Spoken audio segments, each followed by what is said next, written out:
عشق کی بدولت مجھے الحمدللہ رب العالمین والصلاة والسلام على سید الانبیاء واشرف المرسلین وعلى آلہ الطیبین الطاہرین واصحابہ الاکرمین افضلین وعلى من احبهم وتبعهم بإحسان اجمعین الى یوم الدین. اما بعد فاعوذ باللہ من الشیطان الرجیم. بسم اللہ الرحمن الرحیم.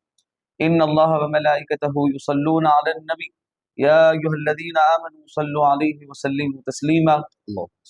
اللهم صل على سيدنا محمد وعلى آله وصحبه أفضل صلواتك وعدد معلوماتك وبارك وسلم. اللهم صل على سيدنا محمد معدن الجود والكرم وعلى آله وصحبه وبارك وسلم.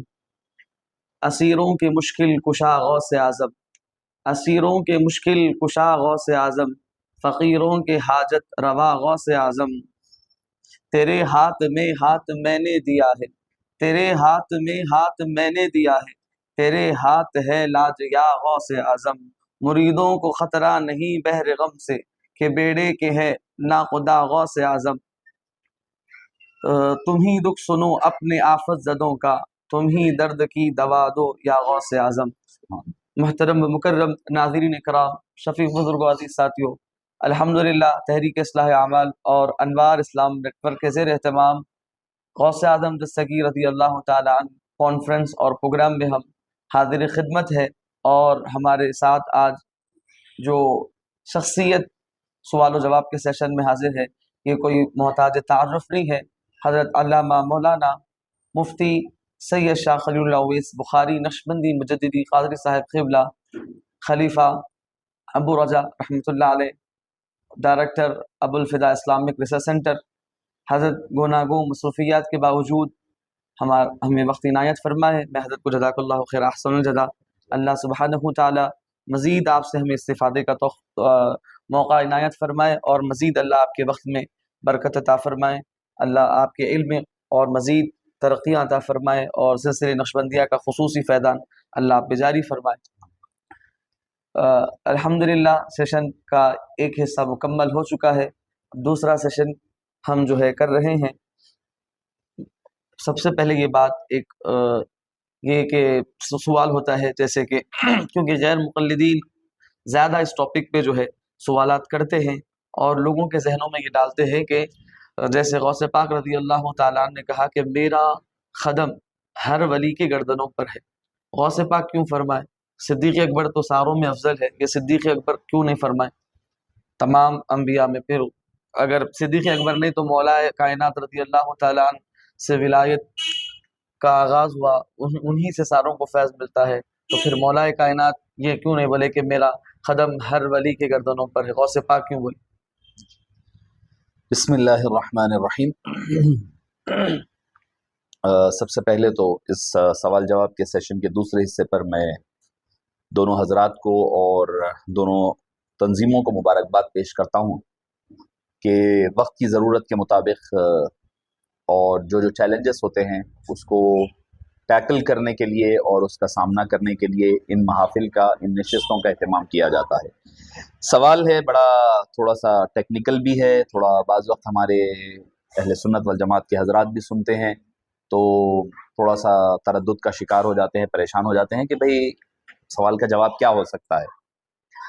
تو اگر میں کاؤنٹر کویسچن کے لیے، دیکھیے ایک ہوتا ہے کہ سوال کا ایک جواب ہوتا ہے، ایک سوال کا جواب خود سوال ہوتا ہے. تو اگر اس روح کے حساب سے، یعنی مناظرے کی شکل میں کہہ رہا ہوں میں یا ڈیبیٹ کی شکل میں، کہ اگر میں یہ سوال کروں کہ بھائی صحابہ کرام ایمان کے علم کے مراکز ہیں، پھر انہوں نے بخاری شریف کیوں نہیں لکھی؟ جی مسلم شریف بھی تو نہیں لکھنا چاہیے تھا، پھر ترمذی شریف، ابو داؤد. بھائی مسئلے جھگڑے ہی نہیں ہوتے کہ بھائی یہ حدیثیں اتنی صحیح ہیں، ایک جگہ جمع ہو جانا تھا. صحیح بھائی مسئلہ ہی ختم ہو گیا تھا، یہ حدیثیں صحیح ہے ایک جگہ جمع ہو جائے. ابو بکر صدیق جمع کر دیتے. ابو ہریرہ رضی اللہ عنہ سب سے زیادہ احادیث میں علم رکھنے والے، وہ کیوں نہیں جمع کر دیے ایک جگہ، کتاب شکل کیوں نہیں بنا دی ایک جگہ احادیث؟ تو معزز سامعین کرام، اللہ تعالیٰ ذالک فضل اللہ یؤتیہ من یشاء، اللہ تعالیٰ کو پتہ ہے کس کو کیا فضل، کیا مقام، کیا شان و مرتبہ دینا ہے. اس سے مطلب ہرگز یہ نہیں ہوتا کہ بڑے پیر رضی اللہ عنہ کا مقام و مرتبہ صحابہ کرام مولا علی سے یا صدیق اکبر سے افضل ہو گیا، ہرگز نہیں ہو سکتا. ہزاروں لاکھوں قطب، ابدال، اولیاء، اغواس آ جائیں تو بھی ایک ادنا درجے کے صحابی کے مقام و مرتبے کو بھی نہیں پہنچ سکتے. ہاں یہ ایک علیحدہ ہے. اب یہ بات ہو رہی ہے کہ یہ غیر صحابہ میں، اب اس پر بڑی تفصیلی بحث ہے. جی زبدۃ الاثار میں شاہ عبداللہ محمد دہلوی نے اس پر بحث کی ہے. جی آپ کا جو مقام و مرتبہ ہے اس میں کون کون شامل ہے. اس میں آخر میں خلاصہ یہ لکھا انبیاء اور صحابہ اس سے خارج ہے. غیر صحابی میں جتنا مقام و مرتبہ ہے وہ اللہ تعالیٰ نے عطا فرمایا. جب یہ غیر صحابی کہہ دیا گیا تو معاملہ ہی ختم ہو گیا. سبحان اللہ. وہ فہرست سے وہ حضرات نکل گئے ہیں کیونکہ ان کو راست فیض مصطفیٰ ملا تھا، ان کو راست نہیں بالراست ملا ہے غوث پاک کو. اس وجہ سے غوث پاک نے جو کہا کہ قدمی ہادی علی رقبۃ کل ولی اللہ، میرا قدم تمام اولیاء کرام کی گردنوں پر. اچھا اس میں بھی ایک سوال ہوتا ہے بھئی یہ سادگی کے انکساری کے خلاف ہے، اولیاء کرام تو عاجزی انکساری کے پیکر ہوتے ہیں، یہ ایسی بڑی بات کیسے کہتے ہیں میرا قدم کسی کی گردن پر؟ تھوڑا ذرا آڈ لگتا ہے دکھنے میں. تو شاہ ولی عبداللہ محمد دہلوی نے دوسری کتاب ہے تنبیہ العارف بما وقع فی العوارف، شاہ بابا شہاب الدین سہروردی علیہ رحمہ کے ایک قول کے اوپر رد پر لکھی ہے انہوں نے. اس میں فرماتے ہیں اللہ تعالیٰ قرآن میں فرماتا ہے وَأَمَّا بِنِعْمَةِ رَبِّكَ فَحَدِّثْ، اللہ نے جو نعمتیں دی ہے اس کا چرچا کرو. تو اس کے حکم کے تحت اللہ حضرت غوث پاک نے میرا قدم تمام اولیاء کی گردنوں پر اسی لیے فرمایا. پھر فرمایا لَإِن شَكَرْتُمْ لَأَزِيدَنَّكُمْ، اگر دی ہوئی نعمتوں کا چرچا کرو گے تو وہ زیادہ ہوگی، اگر چرچا نہ کرو گے دردناک عذاب ہوگا. تو بولے یہ تو وعید آئی ہے. اور پھر اللہ اور اللہ کے حبیب صلی اللہ علیہ وسلم نے آپ کو فرمانے کے لیے حکم دیا، تب جا کر کے غوث اعظم دستگیر رضی اللہ عنہ نے یہ بات فرمائی ہے. یہ ولایت کے جو نظام ہے اس نظام کو چلانے کے لیے اللہ تعالیٰ نے آپ کے مقام و مرتبے کو تمام اولیاء کرام پر اولین و سابقین و لاحقین پر واضح کرنے کے لیے حکم دیا، اسی کے تحت آپ نے یہ حکم فرمایا ہے. سبحان اللہ. ماشاء اللہ. ابھی ہم نے ایک ڈیفیکلٹ سوال کو بہت آسان الفاظ میں انہی کے سوال کو انہی کو جواب دیتے ہوئے مختصر انداز میں اس کو مکمل کیا. صاحب ایک یہ بھی ہے سوال یہ کہ شیخ عبد القادر جیلانی رضی اللہ عنہ کا مختصر سا تعارف. حضرت سیدنا شیخ عبد القادر الجیلانی رضی اللہ عنہ وارضاہ، آپ والد کی نسبت سے حسنی ہیں، والدہ کی نسبت سے حسینی سادات ہیں، دونوں نجیب الطرفین ہیں.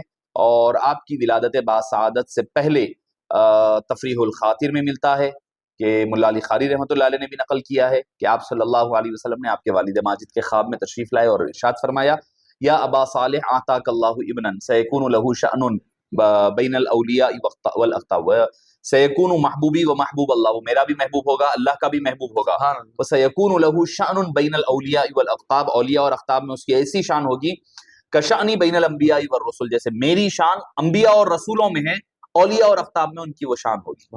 جو محمد کیا ہے کہ درمیان انبیاء، غوث اعظم رضی اللہ عنہ کے لیے اولیاء کرام میں وہی مقام و مرتبہ رکھا گیا ہے. آپ کا مختصر تعارف یہ ہے کہ آپ مادرزاد ولی ہے، ولادت سے پہلے آپ کی ولایت کا چرچا ہو چکا ہے. بھئی ولایت سے پہلے، پیدا ہونے سے پہلے آپ کے چرچے ہو چکے ہیں. ہر کوئی کون، حضرت جنید بغدادی 300 سال پہلے کہہ رہے ہیں ایک بغداد میں جیلان میں ایک نوجوان اٹھے گا کہ بھئی ان کا قدم میری گردن پر ہوگا. لوگوں نے کہا کون؟ آپ نے فرمایا ان کا نام یہ ہوگا سید الاولیاء ہوں گے، قطب العارفین ہوں گے، فلاں فلاں. آپ کی تعریف 300 سال پہلے بیان فرمائی ہے. تو لوگ انتظار کرتے رہے، تمام اولیاء کرام آپ کی آمد کا انتظار کرتے رہے. پھر جب آمد ہوئی ہے تو اس کے باوجود مادرزاد ولی ہونے کے باوجود آپ نے علم وہبی سب کچھ وہبن عطا ہو گیا، مگر اس کے باوجود آپ نے کسبن حاصل کرنے کی طرف کوشش کی، بلکہ آپ نے اپنے شہر کے علماء کرام سے، فقہا سے، متکلمین سے سب سے علوم ظاہری حاصل کیا. پھر بغداد تشریف لے گئے، وہاں کے علماء سے علم دین حاصل کیا. پھر اس کے بعد معرفت کی طرف تشریف لائے. آپ اکثر لوگ بڑے پیر کی کرامات سنا کر خاموش ہو جاتے ہیں. میں سمجھتا ہوں بڑے پیر کی سب سے بڑی کرامت آپ کا علم ہے. سبحان اللہ، سبحان اللہ. آپ کا علم ہے سب سے بڑی کرامت، کیونکہ بڑے پیر بذات خود فرماتے ہیں. میں کہوں آپ کہوں تو الگ بات ہوگی نا. بڑے پیر جب خود فرمائیں، آپ کا قصیدہ اٹھا کر سنیں آپ، جی درست علما حتی صرت خطبا، میں قطبیت کے مقام پر پہنچا تو علم حاصل کر کے پہنچا. علم ہوگا تو آدمی کو سچ اور حق میں فرق کرنے کی تمیز پیدا ہوگی، حق اور باطل کو سمجھ سکے گا. جب بھئی آپ مراقبے میں ہے، شیطان نیچے اتر رہا، تو آپ نے کیسے پتا چلایا کہ وہ شیطان ہے؟ ایک تو فضل ربی ہے ہی ہے، بے شک بے شک. وہ فضل ربی کے حصول کے لیے بھی تو علم ہونا ضروری ہے. بے شک. اگر علم نہیں ہوگا تو آدمی اس کو پھر صحیح سمجھ جائے گا، بھٹک جائے گا. تو آپ کا سب سے بڑی کرامت آپ کا علم ہے، آپ کی صداقت ہے، سچائی ہے، پاکیزگی ہے، آپ کی تعلیمات ہے، صبح قیامت تک روز روشن کی طرح آیا ہے. پھر تصوف و طریقت میں آپ ابتدا سے یعنی حضرت آدم سے لے کر قیامت تک حضرت امام مہدی کو چھوڑ کر جتنے بھی اولیاء کرام آئے ہیں ان سب کے سردار اور ولی کا نام حضور غوث الاعظم دستگیر رضی اللہ عنہ وارضا ہوئے. اس میں کسی سلسلے کو کوئی شک نہیں ہے، بالکل، چاہے وہ نقشبندی ہو، قادری ہو، چشتی ہو، سہروردی ہو، شاذلی ہو، رفاعی ہو، کوئی بھی ہو، ہر سلسلے پر فیضان غوث اعظم ہے. بے شک. اگر وہ مانے تو سب کچھ ہے. حضور حضرت مجدد الفسانی رحمۃ اللہ علیہ فرمائے، جی بالکل، فرمایا کہ بھئی جو فیض اللہ نے حبیب پاک سے حضرت علی فاطمہ رضی اللہ عنہا کو پہنچایا، اس کے بعد حسنین کریمین، اس کے بعد ائمہ اثنا عشر 12 ائمہ کو پہنچا، اس کے بعد راس وہ فیضان حضور غوث الاعظم کو پہنچا، اس درمیان کوئی نہیں ہے. بالکل. پھر پوچھے آپ کا مقام کیا ہے؟ تو فرمایا میں ان کا نائب ہوں. سبحان اللہ، سبحان اللہ. ان کے قدم بر قدم چلنے والے کا نام مجدد الفسانی ہے. تمامی اکابرین کا یہی کہنا اور یہی ماننا ہے. سبھی نے کون عبداللہ بن یافعی علیہ رحمہ فرماتے ہیں یا غوث الورا غیث الندى نور الہدى بدر الدجا شمس الضحى بل الانور. یا غوث الورا، اے غوث الورا، غیث الندى نداؤں کو سننے والے، یا نور الہدى ہدایت کے نور سرچشمہ، یا بدر الدجا اے 14ویں رات کے چاند، یا شمس الضحى صبح کا چمکتا ہوا سورج، بل الانور بلکہ اس سے بھی روشن اور منور شخصیت کا نام حضور غوث اعظم رضی اللہ عنہ. سبحان اللہ، سبحان اللہ. اب یہ بھی مطلب کہ الحمدللہ اب کسی بھی ولی کے لیے کتنا علم ہونا ضروری ہے؟ ولی کے لیے علم کم سے کم اتنا ہو کہ وہ حرام و حلال کی تمیز کر سکے. جی. قرآن کریم صحیح طور پر پڑھنا آتا ہو، معنی مطالب سمجھ سکتا ہو، اور جو ہے حرام و حلال کی تمیز کر سکے. کم سے کم علم ظاہری کا اتنا ہونا لازم ہے. اگر اتنا علم نہیں ہوگا تو وہ آدمی تصوف کے پیر نہیں بن سکتا، پیری مریدی نہیں ہو سکتی اس سے، کیونکہ اس کو شریعت کا علم ہی نہیں ہے. شریعت کے علم کے بغیر آدمی پیدل ہے. بندہ نواز سرکار نے فرمایا الشریعۃ کالسفینۃ والطریقۃ کالبحر. شریعت ایک کشتی کی طرح ہے اور طریقت سمندر کی طرح ہے. آپ پانی لے کر طریقت کا سمندر کراس نہیں کر سکتے جب تک کہ آپ کو شریعت کی کشتی نہ ملے. تو شریعت کی کشتی ہونا ضروری ہے. اور اچھا کوئی یہ سمجھے گا کہ شریعت کی کشتی مل جائے تو کافی ہے، نہیں. کشتی لے کر کیا کریں گے اگر پانی بھی نہیں ہے تو؟ تو کشتی بھی لازم ہے، سمندر بھی ضروری ہے، طریقت بھی ضروری ہے. بعض کہتے ہیں نہیں اندر کا پوست طریقت ہے، اوپر کا چھلکا شریعت ہے. میں سمجھتا ہوں کہ یہ ڈیفینیشن تھوڑا اس میں وضاحت ہونی چاہیے. ہو سکتا ہے جن اکابرین نے کی ہے وہ اپنے مقام اپنے ذہن کے اعتبار سے کیا ہوگا، مگر مسئلہ یہ ہے کہ اندر کا پوست اگر آپ اخروٹ لے لیں، اوپر کا چھلکا پھینک دیتے ہیں، اندر کا کھا لیتے ہیں. ایسا تو نہیں ہے کہ شریعت آپ اکھاڑ کر پھینک دیں طریقت کو لے لیں، نہیں. میں سمجھتا ہوں یہ کہ اکابرین سے جو ہم نے پڑھا ہے یا سنا ہے وہ یہی ہے کہ دونوں ایک دوسرے سے جدا نہیں ہے. اگر شریعت جسم ہے تو طریقت اس کی روح ہے. دونوں ایک دوسرے کے لیے لازم و ملزوم ہے، رہنا لازم و ملزوم ہے، اس کے بغیر نہیں ہو سکتا. تو حضور بڑے پیر رضی اللہ عنہ وارضاہ کا معاملہ یہی تھا کہ شریعت اور طریقت دونوں میں کامل تھے. دونوں کا کمال. شریعت میں ایسا کہ ایک ہی وقت میں چاروں فقہ پر آپ فتویٰ دیا کرتے. اگر کوئی حنفی آگے پوچھتا حنفی فتویٰ، شافعی آتا تو شافعی کے مطابق، مالکی آتا مالکی، حنبلی آتا تو حنبلی کے مطابق دیتے. قرآن کی تفاسیر علم کے بارے میں کیا مرخام ہے کہ ابن جوزی جیسے آدمی 40 تفاسیر سن کے بے ہوش ہو گئے وہاں پر. تو علم کا ہونا ضروری ہے. ظاہری علوم جب تک نہیں ہوں گے تو جب تک کہ وہ آدمی تصوف کی منزل پر قدم نہیں رکھ سکتا ہے. گمراہ ہونے کا امام مالک علیہ رحمہ نے کہا نا کہ جس نے شریعت حاصل نہیں کی اور ڈائریکٹ تصوف حاصل کیا وہ زندیق ہو گیا. اللہ. تو زندگی ہے، گمراہی اور فسق و فجور ہو جاتا ہے. تو لہٰذا ظاہری علوم کا حاصل کرنا ضروری ہے. یہ کہنا نہیں ظاہری علوم علماء کے لیے نہیں، دونوں بھی ضروری ہے. ظاہری علوم بھی ضروری ہے، باطنی علوم کا ہونا بھی ضروری ہے. سبحان اللہ. اس کے بعد ہم آگے کے سوال کی طرف جاتے ہیں. غوث اعظم کے نزدیک شیخ اور مرید کی تعریف کیا ہے؟ غوث اعظم دستگیر رضی اللہ عنہ وارضاہ کی ذات خود دیکھ لے. جی. پیر کیسے ہیں کہ پیر ایسے ہیں جو علم میں کمال حاصل کیا ہوا ہے. سبحان اللہ، سبحان. علمی کمال.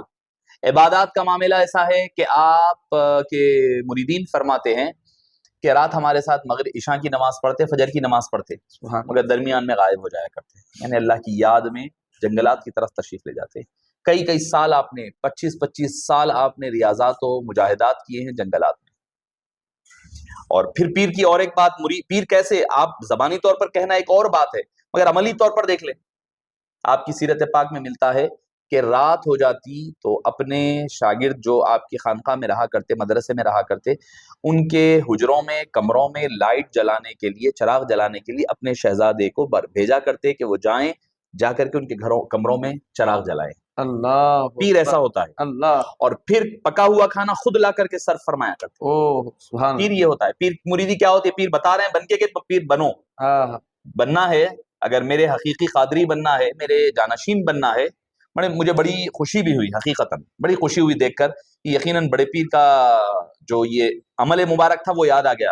پیر خالد الگیلانی مدظ اللہ العالی کو میں جب دیکھتا ہوں، میں یوٹیوب انٹرنیٹ پر، کبھی سوشل میڈیا پر اکثر آپ کے ویڈیوز آتے ہیں، جی جی، بارگاہ کی خدمت آپ خود کرتے ہیں، صاف صفائی کرنا، واقعی یہ ایک مثال ہے تمام سلاسل کے پیروں کے لیے، بے شک، تمام سلاسل کے۔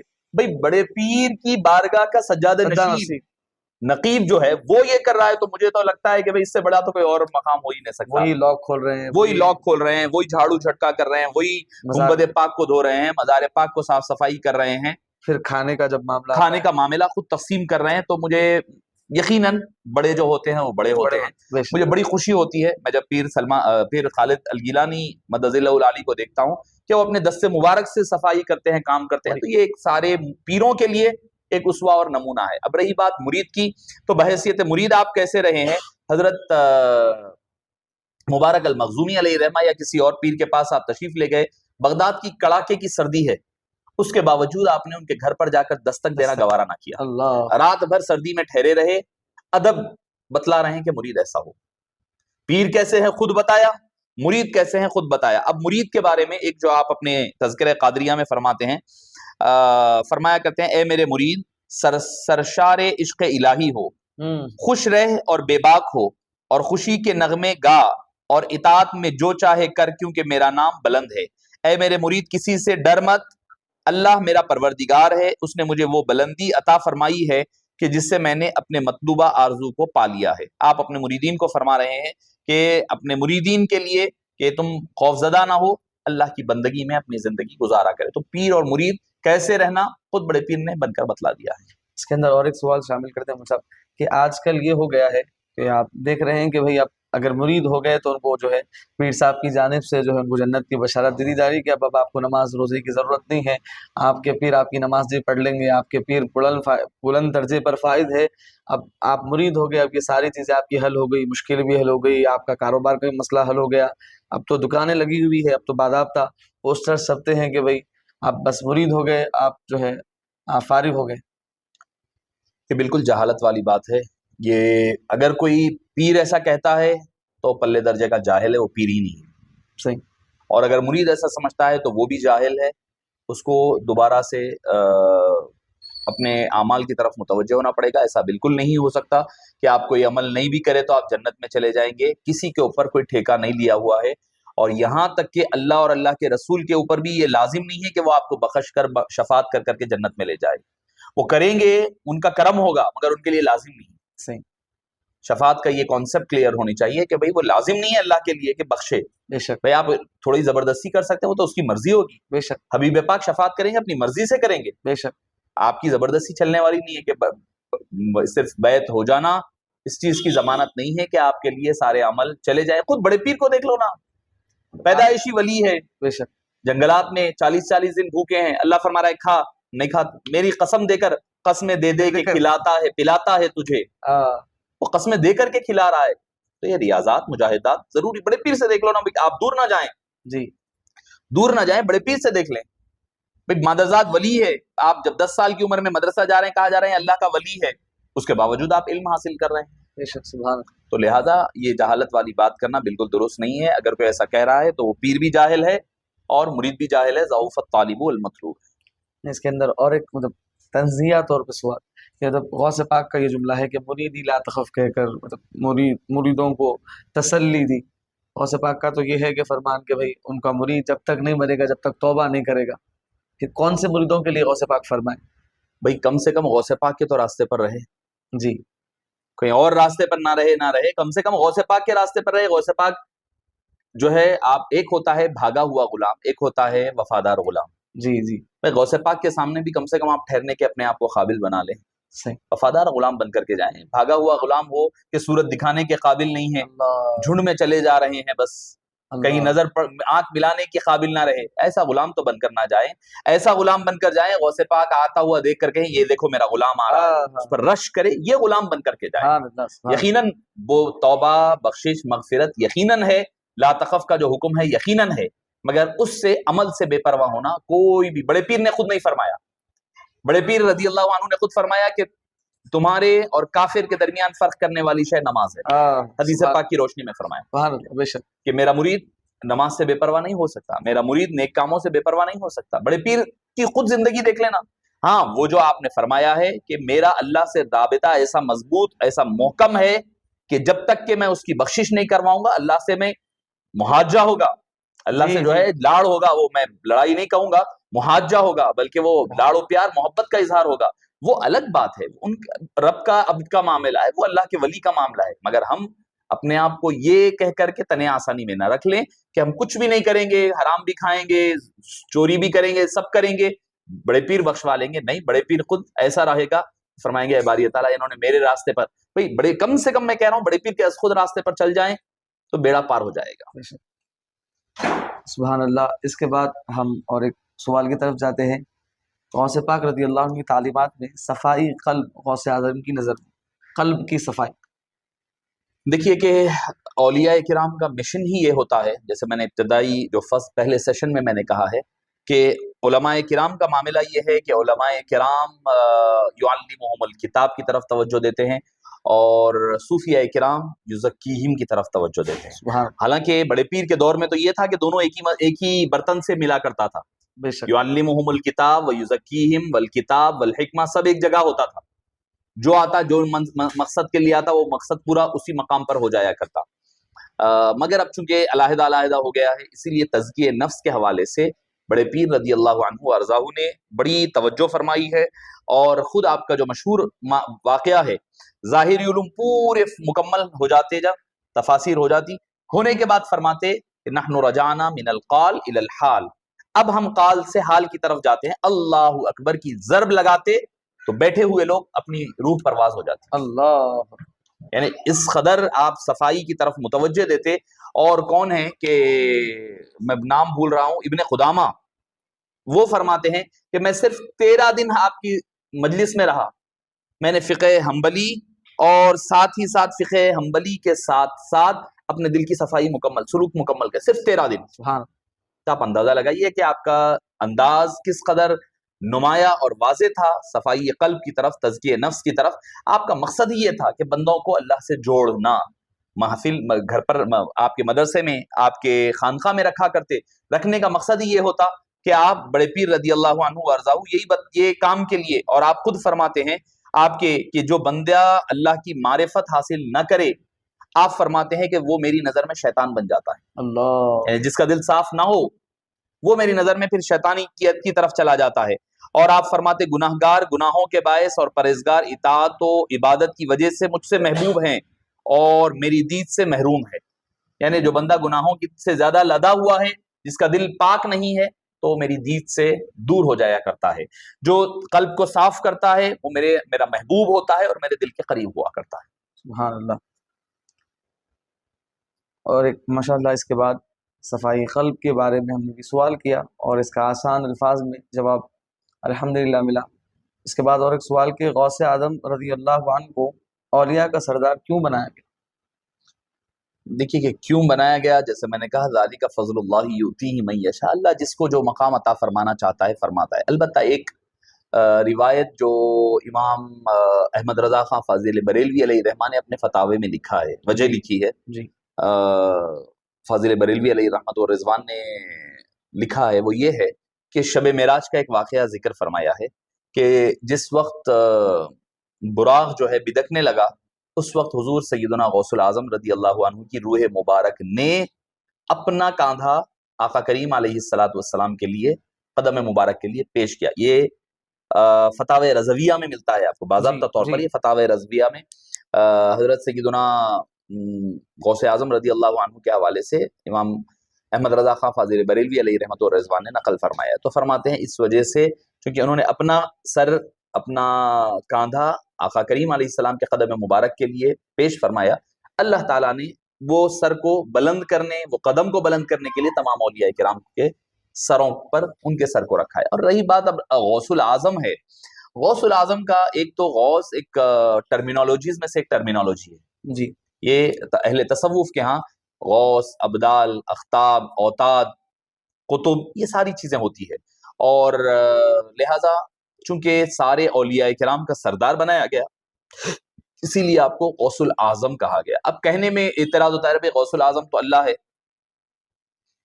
تو اس میں کوئی مذائقہ نہیں ہے کہ اللہ اگر بنائے، ہم یہ نہیں کہتے کہ وہ خدا ہے. بالکل. اللہ اگر کسی کو غوث العظم بنائے تو کیا پرابلم ہے؟ بے شک. ہر کوئی فاروق اعظم کہتے ہیں، حضرت صحیح. عمر کو فاروق اعظم کہتے ہیں، صدیق اکبر کہتے ہیں. سب سے بڑے سچے تو حبیب پاک ہونا چاہیے نا پھر. بے شک. تو وہاں کسی کو اعتراض نہیں ہوتا، فاروق اعظم پر کسی کو اعتراض نہیں ہوتا، امام اعظم پر اعتراض نہیں ہوتا، جو مخلدین ہیں جی ہاں. ان کو اعتراض وہاں نہیں ہوتا. اعتراض ہوتا ہے غوث العظم پر. جی. بھئی آپ مفتی اعظم بناتے ہیں اپنے ملک کا، صحیح. اپنے ملک کا مفتی اعظم بناتے ہیں، جبکہ اللہ خود فرما قل اللہ یفتیکم، صحیح. قل اللہ یفتیکم فی الکلالہ، کلالہ کے بارے میں اللہ فتویٰ دیتا ہے. تو سب سے بڑا مفتی تو اللہ ہوا نا، مفتی اعظم تو اللہ ہوا. یہ شرک نہیں ہوتا پھر؟ جب آپ مفتی اعظم بن سکتا ہے آپ کا مفتی تو وہاں پر جائز ہے آپ تعویل کریں گے. وہ تعویل آپ جو کریں گے یہاں ہم غوث اعظم کی وہی تعویل کریں گے. صحیح. جی. سبحان اللہ. اس کے بعد ہم اور ایک سوال کرتے ہیں، کیا بت اور اولیاء میں فرق نہیں؟ استغفر اللہ، اس کا کوئی تقابل ہی نہیں ہو سکتا، اس کا کوئی تقابل نہیں ہو سکتا. بت کو ہم اولیاء کرام کے ساتھ نسبت کرنا بھی یہ مناسب نہیں ہے، اور یہ بالکل ایسی بات ہے کہ بھئی جس کے بارے میں کچھ کہا بھی نہیں جا سکتا، کوئی تقابل نہیں ہوتا. جس طرح بعض لوگ کہتے ہیں ٹھہرا ہوا، لیٹا ہوا، جو الفاظ انداز استعمال ہوتا کرتے ہیں یہ سری گمراہی ہے، اور یہ بے ادبی اور صراحتاً گستاخی ہے. اس قسم کے الفاظ سے پرہیز کرنا چاہیے. اس کا کوئی تقابل ہی نہیں ہو سکتا. وہ قرآنی آیات جو بتوں کے لیے استعمال ہوئی ہے وہ اولیاء کرام کے لیے استعمال کرنا یہ بالکل جائز نہیں ہے. جیسے میں نے آپ آنے سے قبل شاید پہلے سیشن میں نے ایک ذکر کیا کہ اولیاء کرام کیسے اپنے مزارات میں زندہ ہوتے ہیں، کیسا ان کا تصرف پھیلتا ہے. میں کل گلبرگہ شریف میں تھا تو ایک میں نے مثال دی ہے. اس کی مثال کیسی ہے اولیاء کرام کی؟ زندگی میں ہے تو ان کا فیض محدود رہتا ہے، زندگی سے گزرنے کے بعد فیض پھیل جاتا ہے. اس کی مثال کیسی ہے؟ آپ ایک شیر کو پکڑ کر لا کر ایک پنجرے میں زو میں رکھ دیے ہیں. اب وہ شیر ہے، دھاڑتا بھی ہے، کھاتا بھی ہے، اس کے اندر ساری صفات ہے، مگر وہ محدود ہے، اس کی لیمیٹیشنز ہے، قید میں بند ہے. ویسے ہی ایک ولی جب تک اس کی روح اس پنجرے میں محدود ہے اس کا فیض محدود ہے. جیسے ہی شیر کو آپ باہر چھوڑیں گے وہ جھپٹے گا، مارے گا، بتائے گا کہ کون ہے، اپنے جوہر دکھائے گا. بلا تشبیہ ایک ولی جب اس کے قفس عنصری سے اس کی روح باہر نکل جاتی ہے تو وہ آزاد ہو جاتی ہے، تو پھر وہ فیض پہنچانے میں وہ اور زیادہ مؤثر ہو جایا کرتا ہے. سبحان اللہ. اس کے بعد ہم اور ایک سوال کرتے ہیں، کیا 11ویں یا 12ویں کی نیاز کرنا ضروری ہے؟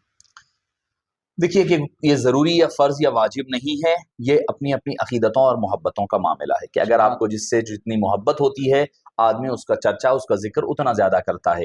اگر ہمیں حبیب پاک صلی اللہ علیہ وسلم سے، اولیاء کرام سے محبت ہے تو یقیناً کریں گے.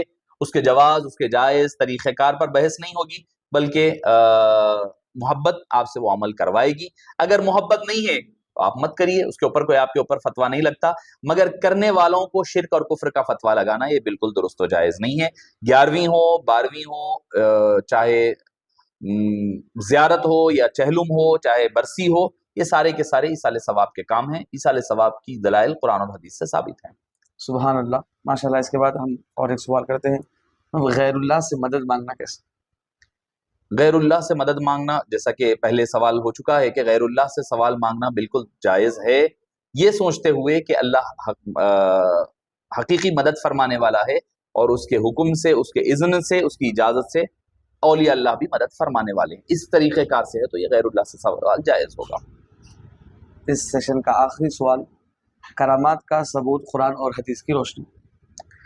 دیکھیے کرامات کہتے کس کو ہیں؟ کرامت دراصل معجزے کا ایک حصہ ہوتا ہے. غیر نبی کو جو اللہ تعالیٰ کمالات عطا فرماتا ہے اس کو کرامات کہا جاتا ہے.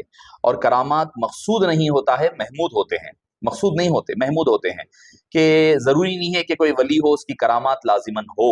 اس کی اصلی کرامت اس کی استقامت ہوتی ہے. الکرامت الاستقامت فوق الکرامہ، کہ استقامت جو ہے کرامت پر فوقیت رکھتی ہے. کرامت نفس کی خواہش ہوتی ہے، استقامت رب کی خواہش ہوتی ہے. سبحان فرق یہ ہوتا ہے. اب رہی بات کرامات اولیاء کرام سے یقیناً صادر ہوتی ہے، قرآن و حدیث میں اس کی بے شمار دلائل ہیں.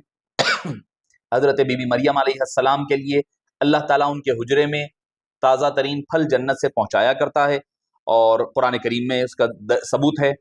اور حضرت سلیمان علیہ السلام، اب مدد مانگنے کی بات آئی نا، ایک اور ایک مجھے وہ استعانت کی بات آئی تو غیر خدا سے مانگنا، ایک اور ایک دلیل حضرت سلیمان کے بارے میں.